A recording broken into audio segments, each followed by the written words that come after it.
ብድግ አድርገው። ታዘዝክ በቅድስት ሥላሴ። አይ መጮህ የለማ። ቀጥ አድርገህ ይዘህና ቀጥ አድርገህ ይዘህና አንተ ቀጥ አድርገህ ይዘህና። አይ አትጎትት ገጥ አድርገህ ይዘህና። በድንግል ማርያም ስም በቅዱስ ሚካኤል ስም የታዘዝኩ በቅዱስ ገብርኤል ስም በናዝሬቱ በኢየሱስ ክርስቶስ ስም ና አንተ ወደዚህ ና እንጂ በስርዓት ና። ፍታና ብድግ አድርገህ ይዘህና ወደ ነበረበት መልስ። በጌታ በኢየሱስ ክርስቶስ በቅድስት ሥላሴ ወደ ነበረበት መልስ ብያለሁ። ወደ ነበረበት ቀጥ አድርገህ ወደ ነበረበት መልስ። በጌታ በኢየሱስ ክርስቶስ ቶሎ በል መልስ። በደንቡ አሰራጭ። በደንቡ ሽባ አድርጎ ነበርና ወደዚህ እንዴ ምን ነው ሽባ አድርጎ የተባላችሁት? ና እዚህ ወደዚህ ምን ነው አይ ና ወደዚህ። ለምን ሽባ አደረከው? በቃ እንዴ ስራችን እኮ ነው። ስራችን ነው። በቃ ጠይቀን እንዴ ምንም አጠይቀን። በቃ ለምን በቃ ጠይቀን ስራችን ነው። እንዴ ስራችሁ በቃ ስራችን ነው። እንዲያድግ ተብለን ነው። በቃ እንደዚህ በቃ ሽባ አድርገን ግን አልቻልንም። ሽባ አድርገው። አዎ ለምን እንዳይመለስ ነበር እኮ እኛ የፈለግነው ወደ ሀገሩ እንዳይመለስ። አዎ እዚሁ ከአባት እዚህ እንዲኖር ነበር። በቃ ሀገር ላይ እንዳይታዩ ነበረ፣ ግን አልቻልንም። እንዲያደርግ በምንድን ነው ታለ? ግን ሪሳት አለ በድን አለ እንደዛ እንዲሆን ነበረ፣ ግን አልቻልንም። በድን እንዲሆን? አዎ ለምን በድን ይሆን? እስኪ ልቀቁት እጁ። ለምን በድን ይሆን? በቃ ምንም አይጠቅምም። እነሱ በቃ እሷ ብሶ አይጠቅምም። በቃ አይጠቅምንም። በቃ ልጁ ለምን አይጠቅማቸው እንዴ? ለእናትና ለአባቱ አይጠቅምም እንዴ? ምን ይሰራላቸው? ምንም አይጠቅማቸው። እንዲሰቃዩ ነው። እናትና አባቱ። ስንት ቀን ሽባ አደረከው? መጀመሪያ እኮ በአያቱ እኮ መቃብር አፈር እኮ የተሰራው ነው። በአያቱ መቃብር አፈር? አዎ ሬሳ እንደሚያንሳት አይደለ በድን አለ አንተ ሬሳ የሚሆነው ሬሳ እንዳለ በድን የሚሆን አንድ ጊዜ እንደዛ ኮርዲ ሆነ ነበር። ግን ከአያቱ መቃብር ሞተው አያቱ አርፈው ነው? አዎ። እንዴት አገኛችሁ የአያቱን መቃብር? ያቁታላ ስማቸውን ልንገር ያመጡት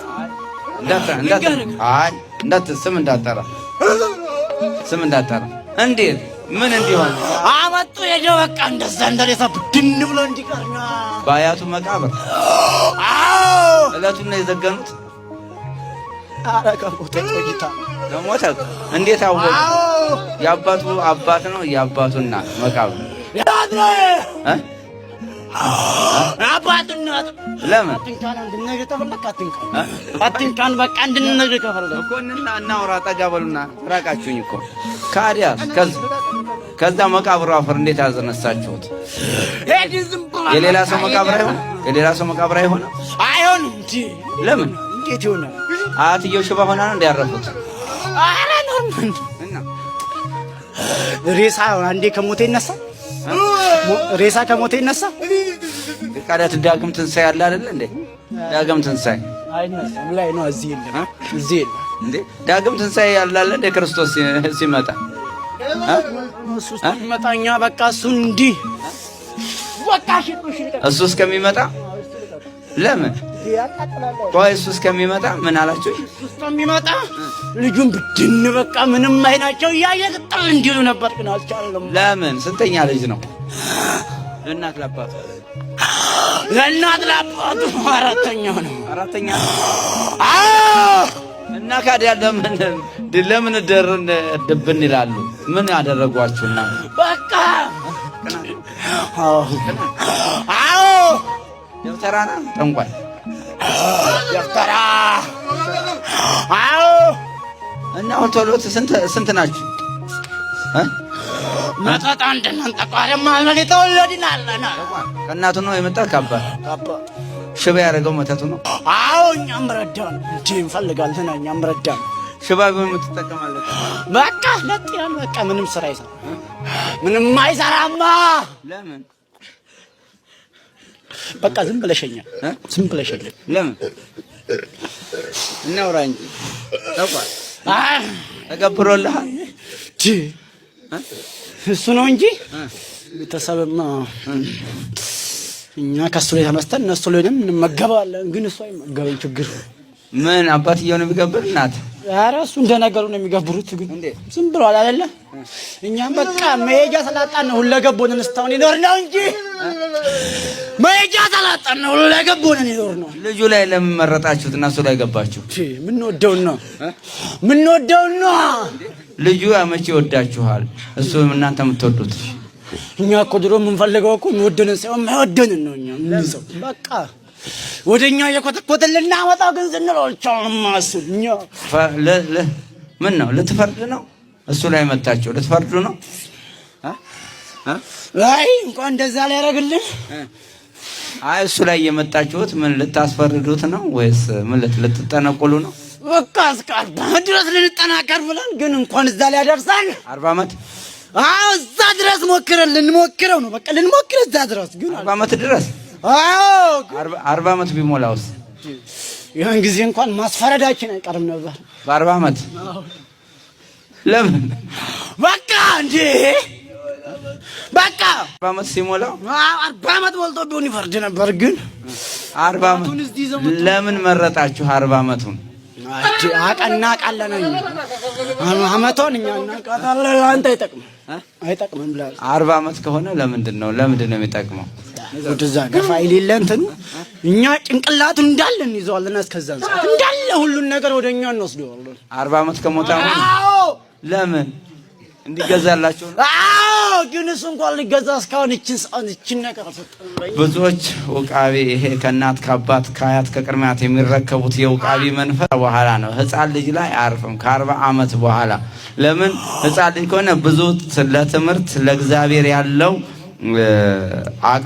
አክብሮት ሊያስክደው ይችላል ብሎ ይጠራጠራል ከ40 አመት በኋላ ግን ነገሩ ስራ ሁሉ እየደበዘዘ ወደ ውሃነት እየተቀየረ ስለሚሄድ እየቀዘቀዘ ስለሚሄድ ለምን አይምሮ እየለዘበ አይሄድም እየደነዘዘ ያልክ ያንን ይተከማል ማለት ነው መንፈሱ ይሄን ደግሞ የጠንቋይን ማነው የጠቋር ስልት ነው የጠቋርና የሉሲፈር ስልት የአይነ ጥላ ስልት እንደዛ አይነት ነው መታረቅ ከ40 አመት በኋላ ብዙዎች ሰዎች ከ40 አመት በኋላ ትዳር እንዳይዙ ያደርጋቸዋል ማለት ነው በትዳር ውስጥ እንዳይቀመጡ ትዳር እንዳይዙ ያደረገ ይበጠብጣል ማለት ነው የሚያፋታቸው ከ40 አመት በኋላና ወይ 4 ወይ 5 ወይ 6 ከወለዱ በኋላ ትዳር ያፋታል ማለት ነው ለምን የራሱ ሴት ከሆነች አግብቷት ሊቀመጥ ራሱ መንፈሱ ያገባቸዋል ሴት ከሆኑ ማለት ወንድ ከሆኑ ደግሞ ከ40 አመት በኋላ ዘማዊ ያደርጋቸዋል ወንድ ከሆኑ ማለት ይሄ አዳኝ ወርቆ የሚባል ዛርና የጠቋር መንፈስ አዳልሞቲ ወይ ከትዳራቸው ያፋታና በአንድ ሚስት እንዳይኖሩ ያደርጋቸዋል ዘማዊ ያደርጋቸዋል ልክ ወደ መፍረዱ ሲሄድ እዛ ልታስፈርድ የመጣችው ሴት ሁሉ ከአዳሚ ሆና ገልቻ የሆነች ያው ከሱ እየተጠጋች ትቀመጣለች ማለት ነው ከ40 አመት በኋላ ከያዘ ያው መደብ ይፈራ መስጊድ ይሰራለታል ከዛ እሱን ልትካደም የመጣች ሁሉ በይነ ቀልብ ያልፋል አለዛ ገልሻለሁ ካላት ጠቅላ መግባት ነው እንግዲህ እና በ4 ሚስት ባለ 5 ሚስት ያላቸው ሰዎች እኮ ጠንቋይ ሆነው ፈራጅ ሆነው እንደነኚህ አይነት ሰዎች ናቸው ማለት ነው ለምን 3ም 4ም 5ም መስጊድ ይሰራል በእያንዳንዱ መስጊድ ሚስት አለው አንዳንድ ሚስት አለው እኛ ብዙ እናቀ ነበር ያው እንግዲህ ጊዜ ያለፈ እንጂ 10 መስጊድ ካለው 10 ሚስት ያገባል ሰውየው አንደኛው መስጊድ ላይ አንዷ ትቀመጣለች አንደኛው መስጊድ ላይ አንዷ ትቀመጣለች አንደኛው መስጊድ ላይ አንዷ ትቀመጣለች ማለት ነው እንደዚህ ያደረገ ብዙ ሰውን ይበክላል ማለት ነው መንፈሱ አሁን ዘማዊ የሚያደርግ መንፈስ አዳኝ ወርቁ ነው አዳኝ ወርቁና ጠቋር አዳልሞት እነኛ የዘማዊ መንፈስ የዝሙት መንፈስ ማለት ነው እና ከ40 አመት በኋላ እስከ 80 አመት ድረስ እንደ 20 አመት ጎረምሳ ነው የሚያደርጋቸው ሽማግሌዎችን ማለት ነው አንድ ጊዜ ካረጁ በኋላ ትዳር የሚፈቱት የልጆቻቸውን እናት ይፈቱና የ30 አመት የ40 አመት ጎረምሳ ያገባሉ ማለት ነው እና እንደዛ አይነት መንፈስ የዚህ የጠቋር መንፈስ ስልቱን ይቀይርና ተመሳስሎ ነው የሚቀመጠው ማለት ነው ከ40 ዓመት በኋላ የስንት ሚስት ባለቤት ልታደርጉት ነበር? ሚስት አንድ ነው። እሷ አለችው ራሱ አለችው አብራ የተወለደችው አይነ ጥሏን ነው አብራ የተወለደች ሚስት አለችው እና ትረዳችኋለች። እሷ ትረዳችኋለች። አይነ ጥሏ አብራ የተወለደች አብራ የተወለደ እንዴት ሚስት ትሆናለች? ስራችን ነው እኛ ስራችን ነው። በቃ ጠይቀን። ለምን ትቆጣላችሁ? ካደ በቃ ያቃጥለን እኮ ነው ያስከ አይ ለምን ትቆጣላችሁ? በስርዓቱ ነገር ጠቋር አትከለክለህም እንዴ አንተ? አይነ ጥሏ እናዛታለን ታዘዛለች ታመጣለኝ ይመጣውን ነገር ምን ታመጣላችሁ? ሰራዊት ተሰበስባለች። ምን ታመጣላችሁ አለች አይነ ጥሏ ተሰበስባለች ሰራዊታችን። በቃ አሁን እኛ በ40 ዓመት ድረስ እንደርስ እኮ እሷ ታግዘናለች። በቃ እየሰበሰበ ሁሉን ነገር ታመጣለች። ምን ታመጣላችሁ አለች? በቃ ህዝቦቹን ሹክ ትላለች። እየሄደ ሹክ ታልከው ደግሞ ህዝብ ቀጥ ብሎ ነው የሚመጣው ወደኛ ነው። ምን ሹክ ማለት ምን ትሉታላችሁ? እንደዚህ አይነት እኮ አዳኝ አለ ከተባለ ስብስብ ብሎ ነው የሚወጣው።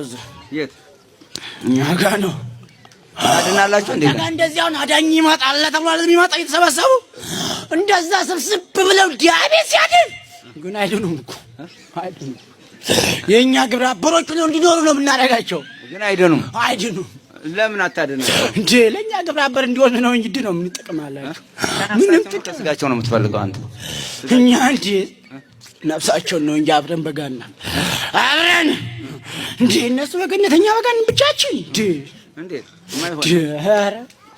አይሆን ለምን አይሆንማ? ማይሆነውን ነገር እናንተ ጠቋር ነስታ አትገቡም እንዴ? እኛ በጣም ከከበደን እንወጣለን፣ ካልከበደን ግን እንገባለን። እንቆርባለን ሲፈልጋል ትቆርባላችሁ? እንዴት እየተቃጠልን ነው እየነደድን አብረን በቃ ሱቀር የሆነ ተንኮል ለማሰራት ተቃጥለን ተንገብግበን አብረን ቆርበን ግን የሆነ ተንኮል እናሰራዋለን። አብረን ተይዘን ምናቀው አብረን ጋነባችን እንገባለን። ቆራቢው ነው ቆራጭ ምን ነው እንኳን ቆራጭ ቄሱን ይዘን እንሄድ የለን ቄሱን እናስጠነቅሎ የለን እንዴ? እንኳን እንትኑ እንዴት ኧረ በቃ አታናዘኑ። ፋውሸኛ እንዴት ያዘው መስቀል አቃጠላችሁ እንዴት? በባለፍት ልንገርክ እዛ አገሩ ወሰድነውና ታመመ። ቄሱ ሊያጠምቀው መጣ። ውስጣቸውን ስለሚጠራጠሩ ምን አላችሁ?